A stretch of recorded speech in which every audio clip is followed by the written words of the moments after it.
So let me say hello to you.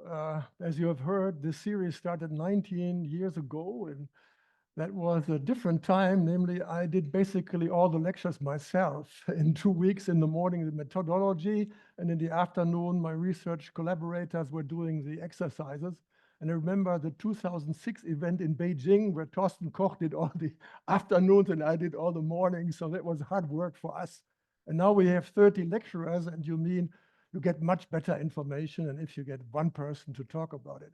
Now, uh, I have grown old in these 20 years, and I lost hair, lost eyesight, lost weight, and lost brain. So when you get old, you're supposed to talk about old stuff. And that is what I'm going to do now. But I enjoy it because it's one of my hobbies. So this is how this thing will go. There will be a quiz, and I hope you will be able to answer quickly. I want to hear your voices immediately when I ask a question. But before that, I will say a few words about operations research and optimization.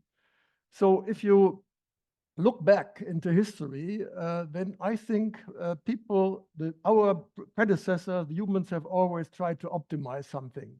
I mean, it's very difficult to find, of course, written sources about this, but if you look where they were planning to live, how they created roads or connections and so on, that is something like an ingredient of humans to be effective. And optimization, though, and operations research only existed in the last 70 or 100 years or so. And that's where the recorded history is. But there are some predecessors, and I will mention some of that. Here is some hint to you. I have edited a book called Optimization Stories. You can download the PDF file from my webpage or from the internet from some other places. Just type optimization stories and you will find it. And there are some of the things that I'm going to talk about in this book. Now, operations research. That is a very difficult discipline in some sense because it's very interdisciplinary, and the departments of operations research have been shifting around in the university. Some are in mathematics, some in management science, in economics, computer science, industrial engineering, or other types of engineering. Means there is no location for operations research. And the same happens in industry. And there's almost no situation where operations research forms the core of some activity in a company. That makes it difficult to have a career in OR, but that doesn't matter. I will tell you why. But this is a strange thing because that has been observed by many people. And I have chosen three statements by persons who won a Euro gold medal. That is a high award of the European Operations Research Society. And here is Stephen Weider, who said, "I believe that the term fits awkwardly those activities which OR comprises now, but it's too late to change it." Jakob Prager said it's an interdisciplinary bastard. And Rainer Burkhardt mentioned that is something like an utopia. Everybody can join it and get out of it, and depends on what you are interested in, and you bring your knowledge into that. So my own feeling is that it doesn't matter, you bring in your own expertise. For me personally, I'm a mathematician. I consider myself as a mathematician, but I have a strong relations to computer science, but I enjoy applications, and I've done that over and over again. It was real fun to learn about engineering, economics, and other fields, and I enjoy doing this. So in mathematics, it might be called optimization or mathematical programming.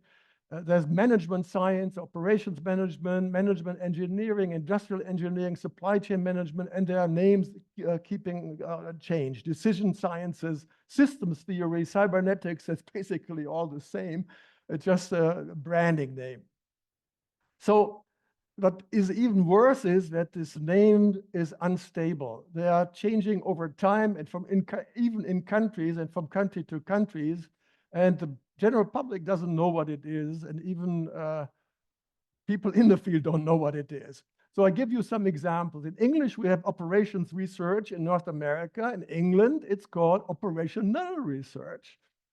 And then there is informs. This society is just awkward. They come up with names that is just incredibly linguistically. The science of better. This is the worst thing I've ever heard. I mean, and then they come up with another word, namely analytics. And analytics is everywhere. There's nothing in the world which is not analytics. And they think that's a good idea to call OR analytics. Terrible.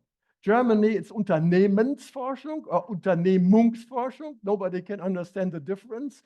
And in East Germany, in the former East Germany, it was called Operationsforschung, which sort of things looks like a medical discipline. So now it's mostly called operations research. I checked Google to see how many times these names are used. So operations research comes up 27 million times. I did it yesterday or the day before yesterday. Operational research 11 million times.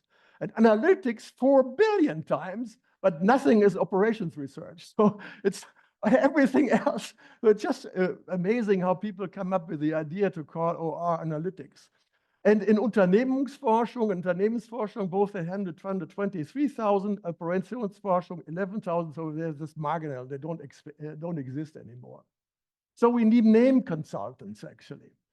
Do we have Chinese persons here? Some people who speak Chinese? A few, okay. So it's your time now. Switch to Chinese, because I think the Chinese word for operations research is the best. And it's this one. Can you please read this? That's it. Okay, this is what I wanted to say. But I try to translate this to you. The first character means move. It's used also in transportation and logistics. The second character, plan or prepare, and that is actually a military term that was used 2,000 years ago. And I said, I can win a war 10,000 miles away. That is what I learned from my Chinese friends. And the two first characters together means moving the bamboo sticks. Or actual meaning is making plans or decisions. The last character means study or subject or research. And so my translation of that, one has to consider various options to make good decisions. And that's what the operations research is like. Do you agree with the translation? Is that okay? Very good, thank you. So that is the chat. Okay, so now what about a history of operations research? So there's an English version of history, and that happened in the 40s, where in England, people were trying to help organize war, the World War II, and that was a military activity. And the term operational research was actually coined in 1940 by a person called Rowe, a British Air Ministry scientist. And that is why the British tried to keep this, because the Americans came up later with the word and the British don't want to change this. So the American version of the history is now a committee at Informs. It's called History and Traditions Committee that Linus Frage is doing. And he made a lot of interviews and then they wrote some articles, but this is going to fade away. Actually, Linus told me once that he was motivated to do this by a book that I have already mentioned that I edited, the Optimization Stories, but somehow the history guys in Informs are not keep on going with that, but it might be useful to do this also. So my advice is let's call it OR, period, and don't translate it, no interpretation, just an abbreviation like IBM. Nobody knows what IBM was standing for in some time ago. And we don't care about it. Be flexible, enjoy the stuff, position yourself with your own needs and goals and do what you want in the academic institution. But the miracle is that OR survived 80 years, and that is something strange. That means there is some activity in it so that new people bring something in and there's all some feed from other sides. And that is what I enjoy doing there. So what is good OR? In my opinion, it's work that is not done in isolation, because in OR you need experience and knowledge from different areas. And it's a team effort. That's like what is happening here in these 2 weeks, where you bring in knowledge of different subjects and bring this together, experiences, and then try to solve things and stay in touch with everybody else. This is me in kindergarten. Okay. So Here is this book that I already mentioned. Download this and you will find some very interesting stories about it. And I will later mention why I actually edited this book.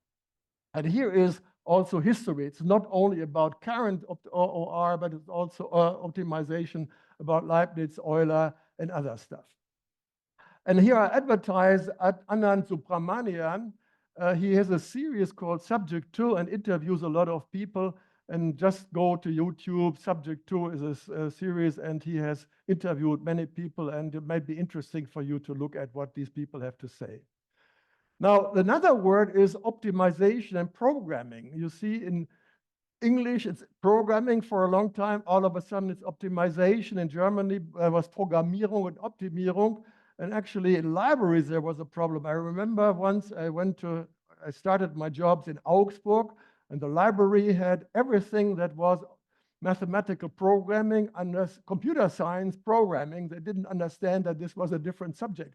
And so the optimization community started in Germany soon to call it optimization. And finally, in the English language world, programming was dropped as well. Why did this happen? The point is that programming actually started first in optimization. Namely, that was the American military were doing programs. I mean, they did, the Pacific War, and they wrote a program how the ships go from island to island, how they were shipping fighter planes and so on. And they called it set up a program, and they made an abbreviation, called it programming. And that's mathematical programming, because that it was done with mathematics, and that's how it came up. But programming computers came later, but it won because there's more people in the world that do programming of computers. And you see the Mathematical Programming Society, that is the Society of Optimizers. Here is the web page of 2007, has changed its name too. It's now called Mathematical Optimization Society. So there are these changes over time. This is what has happened in the world. And today it has these journals of mathematical programming A and B, mathematical programming, computation, Optima, and so on. So there are more than that. CIP is of course, involved in this. Like you see in Sebastian Pokuta, he is the editor of Optima. Timo Berthold is the web editor. And this journal, Mathematical Programming Computation, Thorsten Koch had the idea, I remember, and that was formed later on, and has now become an important journal and a very successful journal, where the focus is on really computing things and reporting that properly. That is one of the problems that was in the past. I mean, people were inventing their so-called applications themselves, and always showed only results that they were favorable for their algorithms and the like, and that has changed now. Namely, there are libraries of test problems and so on, and where all these new algorithms have to be tested. Okay, where does the term algorithm come from? From what? Yes? Yeah, this is perfect. Yes, that's correct. This is Abu Ja'far Muhammad ibn Musa al-Khwarizmi. This is the person, a very important person, lived about 800, and that was in today is Uzbekistan, but that in those days, of course, that did not exist, Central Asia. And from this name, the terms algebra and algorithms have been derived. And actually, I was in May in Uzbekistan, in the town called Chiva. There are 3 different spellings of that. Tried to make a photo of this monument, and that has disappeared. So it was right next to the hotel I booked, and it has disappeared, and nobody could tell me where it was moved to. And I have not really found out where it is now. So that was how life is. Even monuments change, not only names. But Al-Khwarizmi is the originator of that. So now we come to quiz. Namely, the historical development of linear programming is my first topic. And I will ask a certain number of questions that maybe somebody come up. Where did linear equations first appear? What?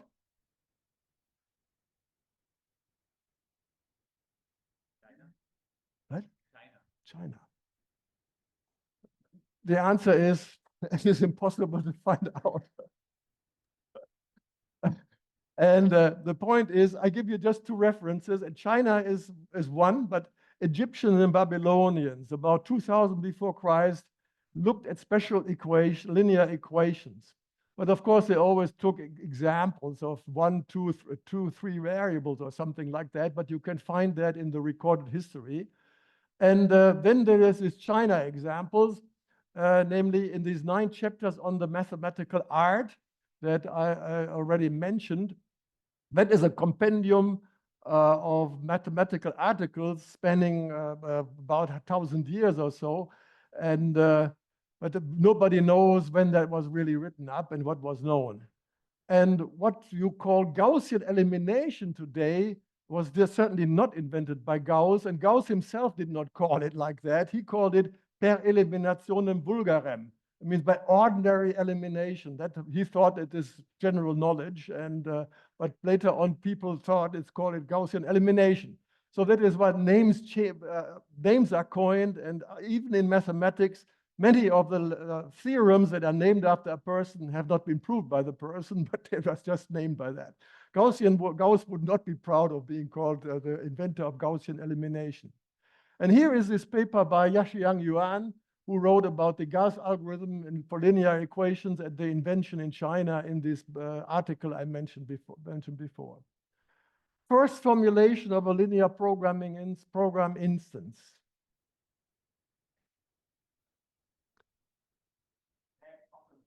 Yes, exactly. This is George Stigler, who got a Nobel Prize in economics in 1982, and he formulated the dyad problem. And that was the first published instance of a linear program. Of course, it's probably not the first that existed, but this is still on the web. And you can see the GAMS has the data of that problem, and you can look it up there. What is the first method in the literature that solves linear programs? Not Fourier-Motzkin. It's Fourier. Fourier lived a little earlier than Motzkin, but Fourier described a Weyl elimination method in linear inequalities.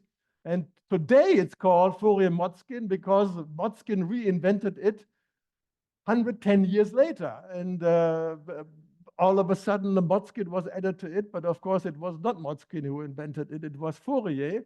And I've been using it in my classes always to start linear programming with the Fourier elimination method. It's a very beautiful algorithm, actually. I'll come back to that soon. But by adding one variable and one inequality, the elimination can be turned into an LP solver. But Fourier, of course, didn't know it because there was no linear programs existing in those days. So this is now the thing, what is the first algorithm? The method and algorithm make the difference. Method is just some description, and algorithm is something more specific that solves linear programming, and that is another very subtle case. So, as I mentioned, that is Fourier. But here is something very strange, namely, Fourier described this in 3 variables. And he mentioned that one could do this in different dimensions, but he said, but they don't exist. So in those years, the world existed only in 3 spatial dimensions, and the 4th or further dimensions didn't exist. And they somehow were afraid of speaking about higher dimensions. And that's why he somehow did not consider writing it up in higher dimensions. And that was a block in their minds in those days. And we are to think in any number of dimensions. We are used to that. We learn it from kindergarten already. But in those times, it was not like that. So very, very strange.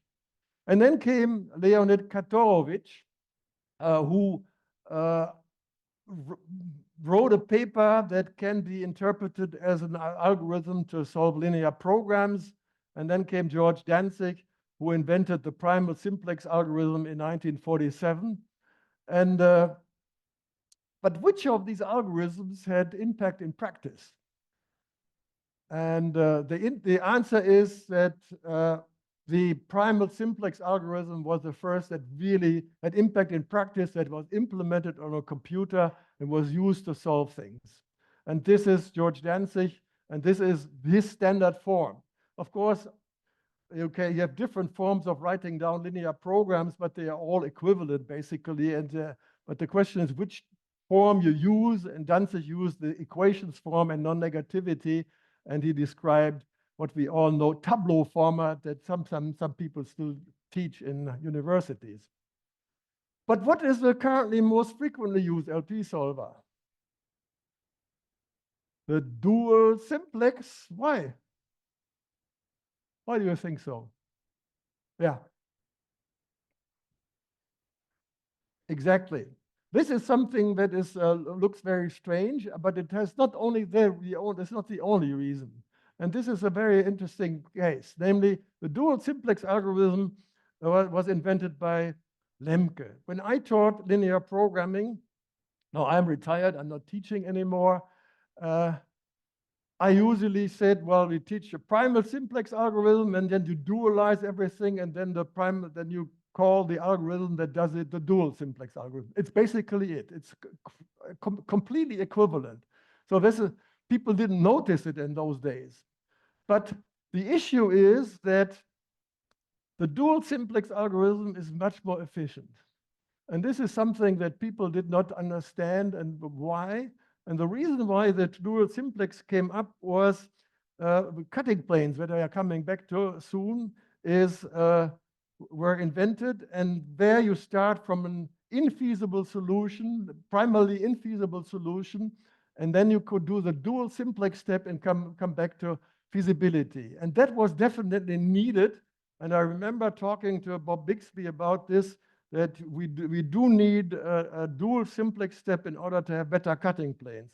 And then he and others implemented the dual simplex algorithm and used a special, well, the question is which pricing step? I mean, of course, then in the dual, it's not the prices, but anyway, the pricing step was the important part.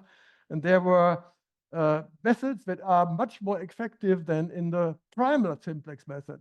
And it turns out that the dual simplex algorithm, and you will hear about that, I think, in the course of this week, much more, it's very efficient. But the next step, it's not only the dual simplex method, namely it's the revised simplex algorithm in addition to that. Okay? It's not, the question is how do you do the updates? And the updates is the revised simplex algorithm that does much more efficient updates than the standard form that Danzig started out immediately. And who came up? Then, of course, the question is, when did the use of the simplex algorithm and the like begin in practice? And that begins with commercial applications. Of course, at universities, people implement something, but nobody cares about it. But if somebody in industry cares about it and really wants to solve something real, then things start. And the first LP code, nobody knows, of course. But there is William Orchard Hayes, who is usually credited as the first commercial LP code developer. And he used it on an IBM CPC, a card programmable calculator. And he describes his experiences in 1953, where he solved some actual problems with 26 by 71 matrices. So this is basically peanuts nowadays, but in those days it was something very significant, but they couldn't do without manual interactions and so on. But one thing is very interesting, namely that some names remain. So when I looked into LP codes everywhere, and when I was teaching about it, I would use FTran, forward transformation, backward transformation, price, update, and then there was this strange thing, I didn't know what it meant, chooser. Chooser is choose row. And that is this very strange word that appeared, but it's still existing in many of the codes of simplex algorithm that somebody would call pivot step. But once you invent a name, it may stay for a while. That is something very strange that things happen from this very first code of Orchard Hayes. And the record in those days was 71 variables and 26 constraints. And about 1960, this linear programming codes became really available and were used in industry. And here's a nice article by William Orchard Hayes from 1990, where he describes what happened. And the companies that were mostly using it in those days was the oil industry, basically. And I got my master's degree in 1973 and then began doing optimization. And in those days, IBM had a code, MPS, MPSX, that was the code. And I was using MPSX and versions of that. And these were the dominating codes of this time. But of course, they were extremely unstable and they were not programmed like today. And I remember that I was you run a code and all of a sudden interrupt, there is a mistake and you can look up there, or you ask IBM. That was a stupid request. You ask IBM, and I still remember the name of the person who I sent my messages to, and he couldn't answer them, so you have to fix it yourself. So that was not something what is stability. But there have been Nobel Prizes in linear programming, very surprising. Namely, it was called for optimal use of scarce resources, foundations of economic interpretation of LP, and the prize winners were Kantorowicz and Koopmans. Koopmans for the interpretation of linear programming, and both complained that Danzig was left out. And I think he was really cheated. He was the real hero of LP development, but what will you do when a Nobel Prize committee makes different decisions? That's how it was. Who proved the first time that the simplex method is something that has an expected polynomial running time?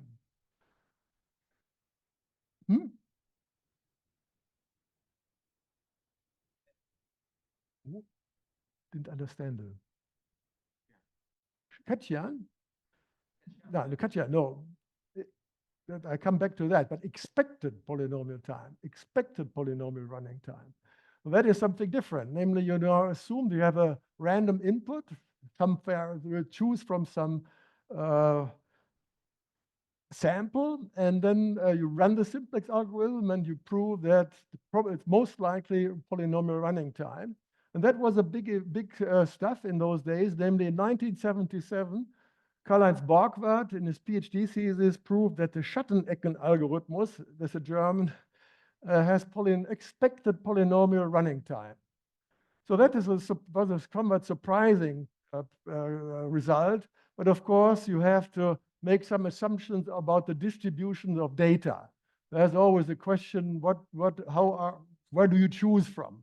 And depending on that, the running time may vary. But he had a very good argument that the simplex algorithm has expected polynomial running time, although the algorithm is provable exponential. Well, I don't think there's any pivoting rule that has not been shown to be exponential running time. As far as I know, there's not a single of those pivoting rules that has not been shown to be exponential. But in practice, it's much faster. But who had the first polynomial time linear equations solver? So not linear programming, you have linear equations and you want to solve linear equations. We had this question before, then is that the Babylonians, Egyptians, Chinese, Gauss? Gauss? Everybody believes that Gauss had the first. And that is something amazing, namely, the Gauss algorithm is exponential. That's the point, but you have to come up with it. And the thing is that the usual implementations of Gaussian elimination that you find have exponential running time, at least in theory. And this is, the point is, we talk now about rational arithmetic with rational numbers, and what may happen if you run this. So this is in a book, in my book with Lovász and Schreiber, we worked out if you do Gaussian elimination as you teach it in basically any class on this trivial matrix, and don't be careful, then the numbers that are growing here will be exponentially big. So the number of steps is polynomial. It's n cubed. So an n cubed step you finish. But the numbers grow big. So the numbers get exponential size. And that is something that people have overlooked very, very often. And I remember myself a strange thing. Namely, I was trying to use something, the so-called Hermite normal form, whatever that is. It's something like Gaussian elimination, but on integers. And then I found articles in the literature that show Hermite normal form can be done in n cubed steps. But when you do this with a 4x4 matrix, the numbers get like crazy. So this is one of the algorithms where the exponential growth of the numbers is very explicitly clear and blows up. And the amazing thing is I took this example from the publication, programmed it in Fortran in those days, ran the code, and it had exactly the same result in the paper. And then I was suspicious and did this by myself by hand. And I figured out it's wrong. And the reason for that is you had an overflow, and in those days there was no overflow, it just went on. And I used the same compiler, and then you had the same result, but the overflow was not recognized. And it took a long time to make the Hermite normal form polynomial time. The first algorithms were n to the 27th or so, which is now down to n to the 4th or something. But the Gauss elimination is also exponential if not done properly. And the one who figured this out was Jack Edmonds. In 1967, he showed how that can be done. And in one of the books, I'm going to tell you where you can download it, page 37 and 38, you can see how this is being done. Now comes the first polynomial time LP solver. The answer was already given. It's Katian. And not true, really. He was not the first one who had a polynomial time algorithm.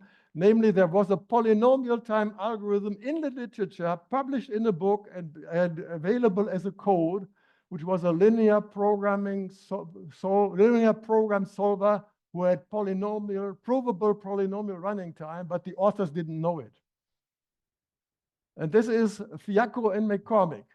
Fiacco and McCormick had a book in 1968. It was about nonlinear programming. And if you take their code and apply it to a linear program, then this code would have polynomial running time. But nobody in those days knew this. Also in 1968, NP completeness and so was not established yet, so people didn't know about this.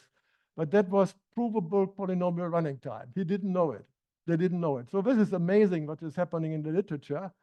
But the first polynomial time running or polynomial time solving method that solved linear programs was by Katian in 1979. This is a 4-page paper in Russian. And of course, I couldn't read Russian. And then one of my friends, Laszlo Latsilovas and Peter Gaksh, made a long paper out of it in order to try to understand what the ellipsoid method was. Nobody knew this. And the analysis of this was completely unknown, but it really took some time to understand. It was a completely different method, which I will not describe here, for solving linear programs. And that was a big thing. And then the world over, people were writing about the importance of that. And then there came a second LP, polynomial time LP solver.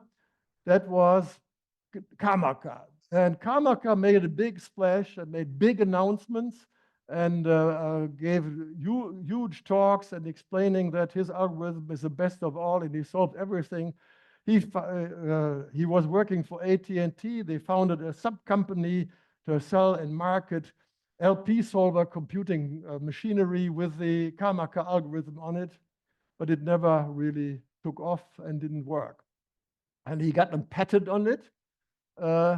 Narendra Kamaka, here is the patent of this, and the patent was for AT&T. He was working for AT&T. That was something new. In Germany, for instance, you cannot patent an algorithm. You cannot patent mathematics, but in the US, you simply explain, this is a machine, and the machine does this and that, and then you call this mechanical device for which you can get a patent. And they describe here an algorithm that works in the interior of a polytope and walks through the interior until it finds an optimal point. And here are these breakthrough problem. Breakthrough is one of the most abused, but this is one so truly appropriate and so on. And so basically a huge boom was there. And they were also claiming they could solve the traveling salesman problem in polynomial time and so on. It was, of course, nonsense like that. And here is again about the patent. But now comes the problem with the patent. And that is actually the reason why I edited this book I already mentioned to you. Namely, we are living in a time where we still know some of the people who invented the beginning of optimization. And I thought all the information is lost because people don't write up what they experience. They only write papers, but not the experience. And Dave Sheno was a friend of mine. He told me about his story about Karmaka algorithm. And I said, look, Dave, you have to write it up. Wow. I said, look, I'm going to edit a book and you will have a paper in it. And this paper is in this book. And here is a story that Sheno and others discovered that the polynomial time algorithm of Fiacco McCormick was already there. That means that the Karmaka algorithm is not the first polynomial time algorithm, so his patent is invalid, right? You prove that somebody else has an interior point method and it's invalid, the patent is invalid. And so he and two colleagues, Roy Marston, Dave Lustig, and Sheno, opened a company and had a new version of the Karmaka algorithm and wanted to sell it. And then came the AT&T guys with lots of patent attorneys and told them, you are not supposed to sell a code that is an interior point method because we have a patent. And I said, well, but the patent is not valid because I can show you a previous algorithm that was implemented in practice, and so it's not valid. Well, this is not so easy. In the US, you have to claim and go to court and claim that this is invalid. But in order to make the claim, you put down $100,000 in order to start the court case. And they were not willing to spend $100,000 in order to claim that this is wrong. But the patent officer told them, well, you can really sell the code, but for each sale we get $50,000 for your code. They wanted to sell it for $1,000 or so, and that was over. And so he told me they were sitting with 10 patent attorneys from AT&T, and he had the attorney from around his corner, and they just gave up and closed the company. It was too expensive for them to go back. But this is now the mathematical trick. How are the interior point methods called nowadays? Barrier. Why?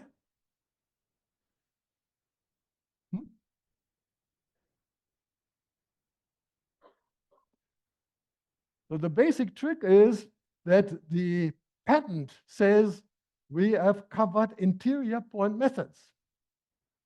Okay? And the barrier method is not an interior point method. It's going from the outside. But mathematically, it's the same. You just do a transformation. You drill a hole in the interior, pull it outside, and that is a polar transformation. It's a mathematical trick. It's the same code, but now the code goes from the outside, and that an exterior algorithm, and the patent is only for interior methods. And so that was called a barrier method, and they had no claim on the barrier method.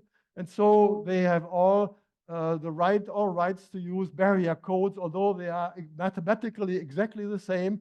But the wording, the legal wording is different, and that's how they are now all called barrier methods and not interior point methods. So I find this is a wonderful trick to disprove the tricks of the legal system. You know, they have words and coin the words, and then you make a mathematical trick to get out of that. So that is it. So they got a prize for that, and this Dave Sheno is a wonderful story about this interior point method. First polynomial time LP solver with practical impact. So the thing is, of course, Karmaker did have practical impact, but not his code. The point is that never ever had anybody had a code that was using Karmaker's version that went in practice, but indirectly, people are coming from the nonlinear side, tried every possible trick in order to implement this, and some had success. And the most frequently used barrier code now is Masakatsu Kojima. Toby, is that correct? Okay. Primal dual interior point algorithm, and together with additional ideas, and actually quite a number of these implementations are not necessarily theoretical polynomial. That is what the usual thing about it is. So what is the state of art of LP solving? I have no idea. So the point is there are no comparisons nowadays published about which LP code is doing what, because linear programming is not really what people use in practice. LP is now something that is used inside other codes, something complicated, and like in cutting plane algorithm and nonlinear programming and so on, there are no, and it really depends how the interplay and game play with all the other parts of the codes is like. Okay, now I go to in history of integer programming. What is the most important paper on integer programming? Of course, nobody can answer that question. There are quite a number of interesting papers, but I have a precise opinion about it. Namely, I think that this is the paper by Danzig, Fulkerson, and Johnson from 1954 is particularly important. They showed how to solve a 49-city traveling salesman problem. And all this was manual interaction and coming up with ideas and so on, and people didn't understand it. So they later on wrote another paper with an easier example in order to explain it to people. And George Demhauser and I worked out why we think that this is really important. And what they really came up with, they had the idea of pre-processing, warm start, variable fixing, reduced cost exploitation, cutting plane recognition, and elements of branch and bound. And this is all the stuff that all new current codes in integer and optimization have. Of course, it's not completely explicit, but they spell out the ideas there, and I find it really inspiring to look at this paper. And another reason why they are not recognized is because they were too modest. Namely, they write at the end of their paper that perhaps some of the ideas can be used in problems of similar nature. Okay, this is not what you do today. Today, marketing, I have the best ideas ever, and so on, like Donald Trump does or so. And that is the different story about it. I think that's an extremely modest way of explaining success. What is the most important paper on combinatorial algorithms? Well, it's again, there's no answer to that. But there was once, about 20 years ago, a vote on that.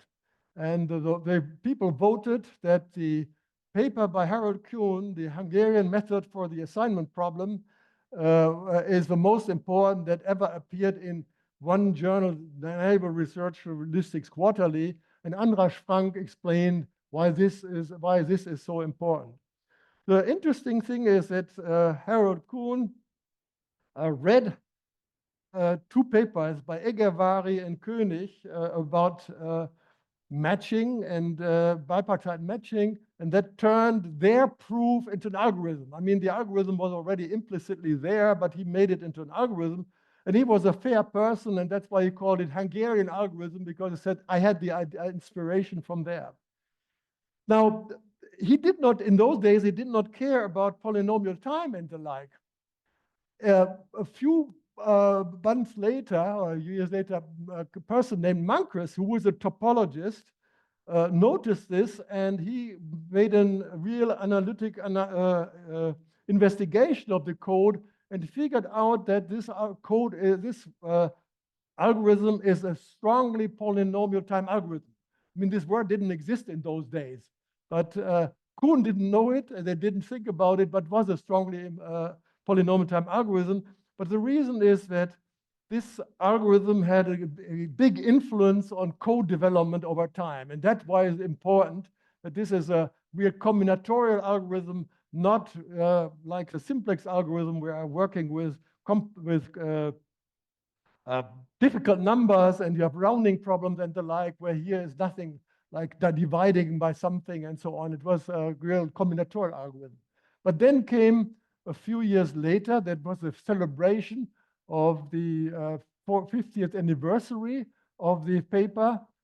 Harold Kuhn sent an email to his friends. This is one I got one of them, and where he writes that a French colleague has figured out a paper by Jacobi where the Hungarian algorithm was already explicitly contained. Okay, this is something really strange, that Jacobi was working in differential equations, and in one of the chapters he needed a matrix argument, and for the matrix argument he made a proof, and the proof was the Hungarian algorithm. So that is something very strange. Well, why did this come up? Because there was a person in differential equations who tried to read it, didn't understand it, and he asked his colleague in the next door who was an integer programmer, and he said, oh, what that, and this was written in Latin in addition, and they figured it out that this was already there 100 years before that. And I think this is something amazing, and that is why it's so difficult to figure out in history who did what first, okay? And even in our time, now what is happening nowadays, it's very hard to figure out who did what first. So because there's so many things have developed in parallel. And if you look back, say 100 years ago or more, you can find very many algorithms in papers that were proofs, but they were not formulated as algorithms. And that's what makes it so difficult to say this is the first algorithm of some type. Who defined the first cutting plane algorithm? Again, the question of high difficulty, namely, there is now general agreement that Ralph Gomery was the first. And the reason is that this is the first algorithm that has a convergence proof. I mean, people had cutting plane algorithms, but he had a convergence proof only for the integer case, not for the mixed integer case. But of course, I already mentioned Danzig, Fulkerson, Johnson had a cutting plane ideas and so on. And George Danzig had his own cutting plane algorithm, but he was not converging. He was probably in exponential time. But the problem with Gomery's cutting plane algorithm that was tested in the 60s or 70s, it didn't really work in those days. Much later, in the 90s, when this was newly implemented, all of a sudden Gomery had a comeback. And Gomery's mixed integer cuts are now a very important part of all the codes in mixed integer programming. And here is the last time I met George Danzig. It was 1960 in Atlanta International Symposium Mathematical Programming. He was sitting together with Ralph Gomery.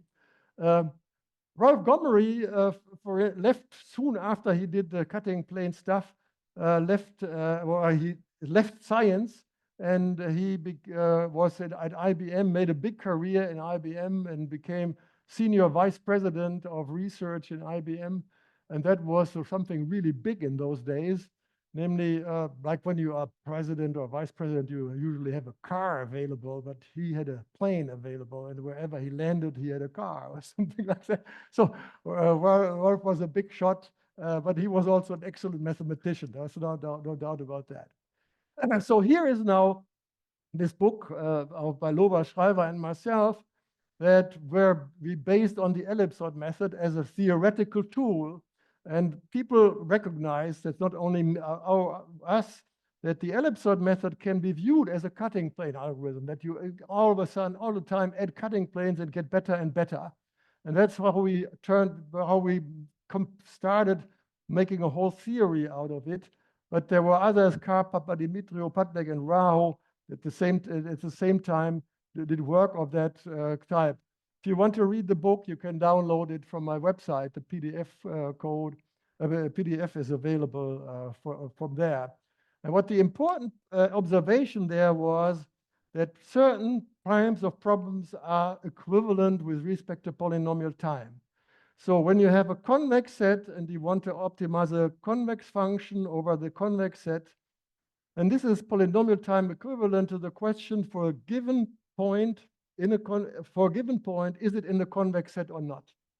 So membership or not, or separation means if you have a point, can you prove that it's inside, and if not, have a cutting plane, a separating hyperplane. And there are all kinds of polynomial time equivalents that we worked out, and that was a fantastic tool to prove many, many theoretical results about polynomial time solvability. Practically completely hopeless. It doesn't work, but it gives you insight. And that is what the importance of methodology is. It gives you insight, and then you make something reasonable out of it in practice. And if you look at history, I mean, convexity is something that really came out all the time, everywhere in the world. And I have given you some examples. But the big guy in convexity is Hermann Minkowski, which I will mention later. He was the first to develop convexity theory, but in order to solve problems in number theory. And that is something really strange with convexity. See? So basically, the high point of this is that using Khachiyan's algorithm, convex functions can be optimized over convex bodies in polynomial time. That is what you can comes out of that. Of course, that is complicated to express, and that is the theorem that really says that in a much more complicated form, because how is a convex body given and so on needs to be explained. That is non-trivial matter. Who described the first branch and bound algorithm? Okay, that is too many people who claim that they did that. And today, these people are usually listed, and the Land and Doig are the persons who are usually credited as the first ones who had branch and bound algorithm. But of course, also David Danzig, Fulkerson, and Johnson had it. But there is a person named Eastman who had it already before. Again, this is one of these things that are trivial ideas. I mean, branch and bound is a trivial idea, but you have to implement it. And implementing it is not trivial. That is the point. And this is one of that. Similarly, branch and cut. And I remember that Lawrence Woolsey once said that paper by Jünger, Reinl, and myself were the first ones who did it, branch and cut, but we did not mention it. Well, Padberg and Raldi coined the name later. That is the next thing, because the names are coined later. But I would never claim that we invented that. And then there comes branch and cut and price. It's the same thing. These are methods which you will learn about in this week and this board. Who described the first column generation algorithm? And there comes new ideas all the time. So I thought all the time that Ford Fulkerson had invented it. Then I figured out that Chance and Miller had a column generation. And Ambros Gleixner just recently told me that Kantorowicz and Zalgala had a first column generation algorithm. So here is there's an article by Ochoa and Zadikov who explained that this was already in a paper by Kantorowicz and Zalgala. So this is what even in our days we are not able to figure out who did one things first. But I think it's important to know these things develop, and there are certain times where things come up and people think about it. Who implemented the first commercial IP code? That's another thing that is basically impossible to say, but Orchard Hayes writes about this with MPSX, and MPSX was already ready to do integer programming, but didn't really work. And there was Ampere, and people said, I wrote emails to other people, and I've seen emails, and they said IBM already did something like that. And then I wrote to Bob Bixby, because Bixby has founded CPLEX and Gurobi, and he's also interested in history like me. And Bob said, boy, I don't think I know the answer to that one. You better ask Alan Hoffman. And then I called up Alan Hoffman, and Alan Hoffman said, I have no idea. So this is basically, nobody knows where first time IP codes came up. Who described the first polynomial time integer programming solver?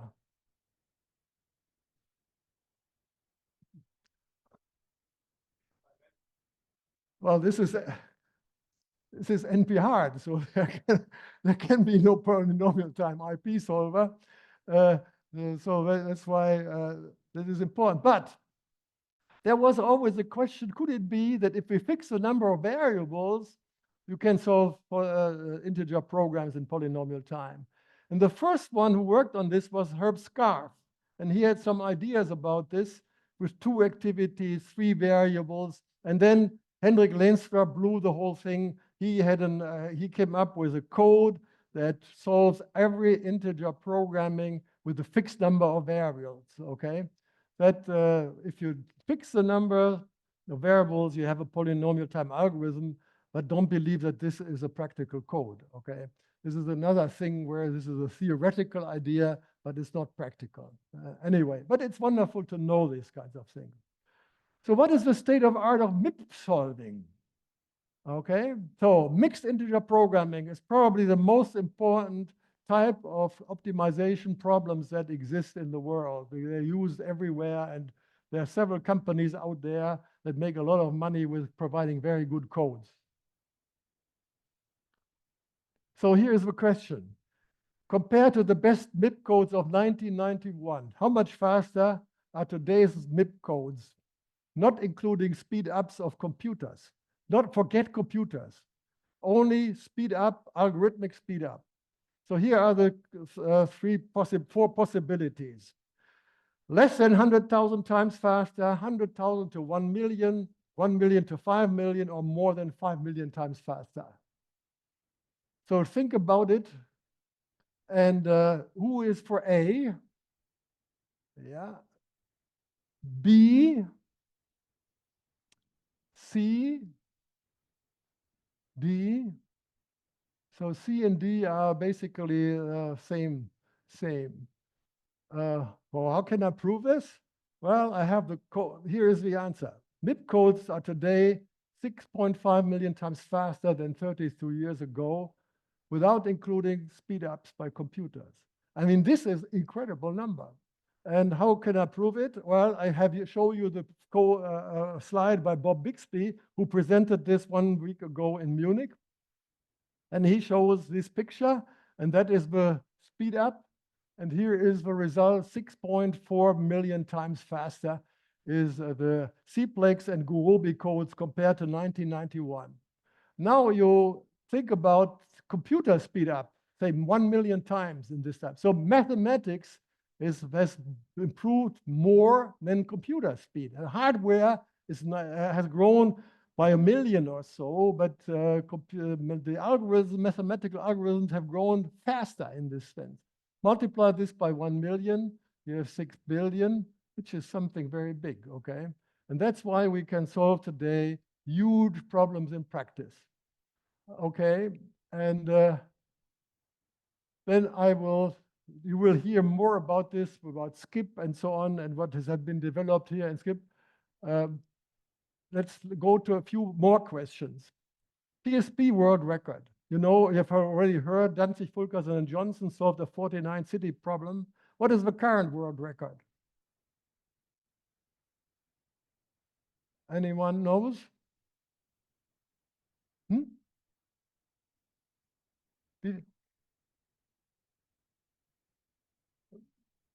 Here is the history of that. And this, in 2006, the big thing was 86,000 cities. And now the world record is 110,000 cities, exact solution. So the team that is doing this is Applegate, Bixby, Quattar, Cook, Smith, Spinoza, so lots of people together. And the point is, these are the people who are doing the math programming part, and Kjeld Hilsgaard has the best heuristic. He is a person who has a Lin-Kerning and implementation with lots of extra stuff. He has the best heuristic for TSP, and they showed that his optimum solution is optimal, and that 110,000 is really, really big. And you know the number of variables you have here. This is squared, okay? This is the number of variables you have, and that's just gigantic to solve that. But here is the real challenge. It's the 2 million cities in the world. So there are 2 million cities in the world, and there is a list of these cities. And these people have implemented the traveling salesman problem for these 1.9 million cities. And what they have found in the meantime is a solution by health count and a lower bound. And this is only 0.05% away from the optimum. And that is something incredible. I mean, if you look at the 2 million city problem, and you can create an upper and a lower bound that are only 0.05% away from the optimum, I mean, you have the optimum basically, and that is just incredible that this can be proved. And that is what at the extended area part of optimization get. Oh, here is something geographical. Königsberg. You know graph theory. If you open a book on graph theory, what you see is this here. This is the city of Königsberg. This is the 7 bridges of Königsberg, right? You've all seen that before. And that is today is it Kaliningrad. Here, in former times, it was Prussia. And here are 4 important persons. Which of those persons has never been in Königsberg?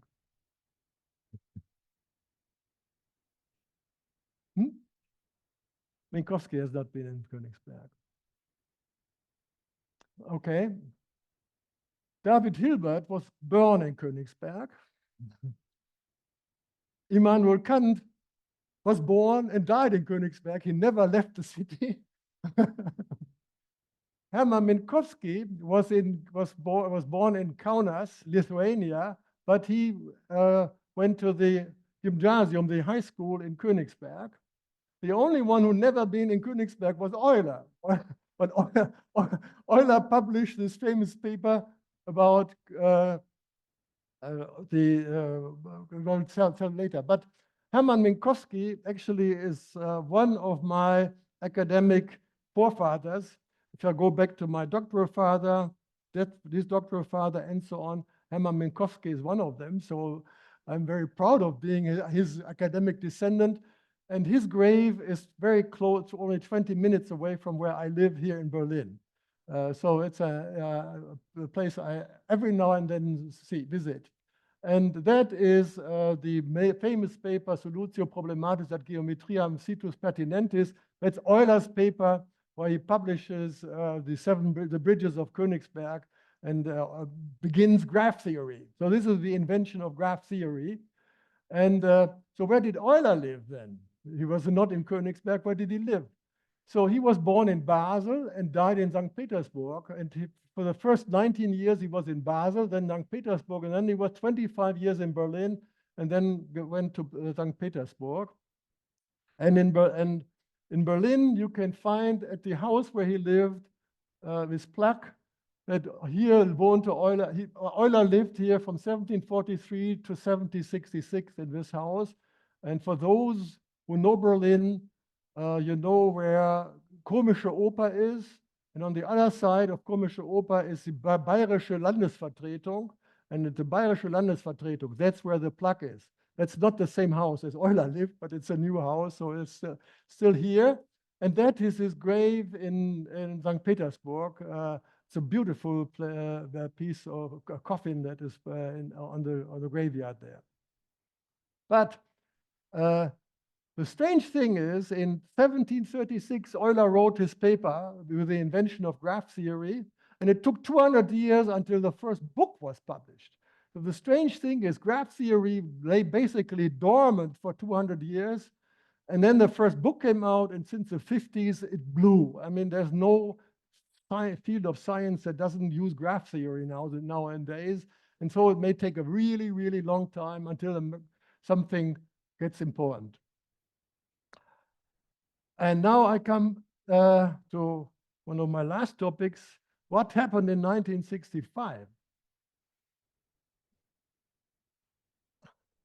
So like a physicist would know what happened in 1905. Yes, so the answer is correct. 1905 was Einstein's year. He had 4 papers of everybody would like to have. And here is Einstein, Jack Edmonds published these two papers. And I wrote a paper with Bill Cook and Lex Schreiber the year combinatorics blossomed.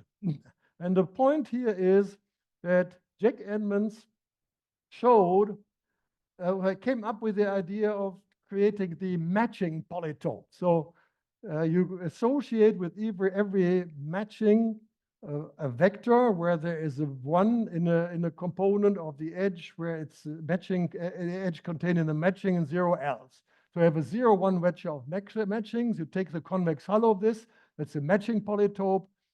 And then he described this polytope. And the amazing thing is you need exponentially many inequalities, basically 2 to the n minus 1 inequalities to describe the polytope. And he showed a linear program that solves this problem with exponentially many inequalities. But he did not do this with a simplex algorithm, but with a combinatorial algorithm. That is the Blossom algorithm that he explained. And that was a really, really big step. And that was also one of the motivations for my own research about doing cutting planes and inventing combinatorial algorithms and so on. That was a big thing. And that was Jack Edmonds. And so he proved that these algorithms can, that with combinatorial algorithms, you can solve linear programs with exponentially many inequalities.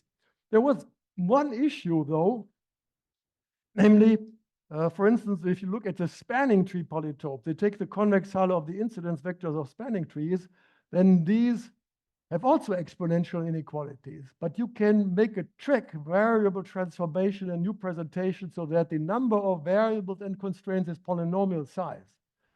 So it could be that the polytope Edmonds created was not a good polytope, but could add some more variables and get fewer inequalities and the like. And it took a long time, namely until 2013, where Thomas Rothfuss showed there is no way to present a matching polytope with polynomially many inequalities. That's what is called extension complexity. Whenever you want to look at a convex hull of incidence vectors of matchings in whatever dimension you think about, you need exponentially inequalities. So this is the big thing. And that is the interesting part of it, is that there are linear programs with exponential inequalities you can solve in polynomial time with combinatorial algorithm. And that is what makes combinatorial optimization so interesting. And that's it. And I thank you for your attention, and I hope you learned a little bit and you remember some of the stuff that I told you about. Okay, thank you.